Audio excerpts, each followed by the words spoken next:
Sir నువ్వు పక్కకు జరుగు. ఓ ఫైల్ ఇంకా మేం క్లోజ్ చేయలేదు. నిన్ను కాస్త డీప్గా విచారణ చేసుంటే ఆ ఫైల్ని ఆ రోజే క్లోజ్ చేసుండేవాణ్ణి. ఏయ్, వీళ్ళ నాన్న గంగాధరం, వాడి గురించి మాట్లాడితే 100 కొద్దీ కేసులున్నాయి. సార్ దయచేసి రిక్వెస్ట్ చేస్తున్నాను.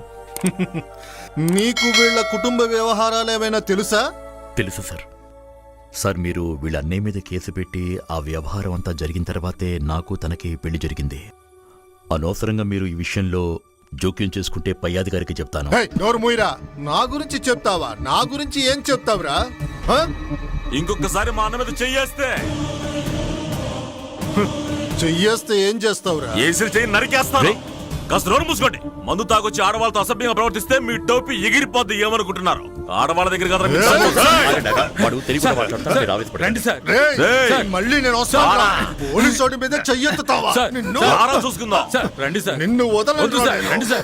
అయ్యప్ప, నువ్వేంట్రా తీసుకునే తిడతావు? నువ్వేందన్నా ఆడొక మనిషి అన్నట్టు ఆడితో పోయి భయపడుతూ మాట్లాడుతున్నావు. మరదల పిల్ల, నువ్వు పోయి ఓ పిరిగివాడిని పెళ్లి చేసుకున్నావు.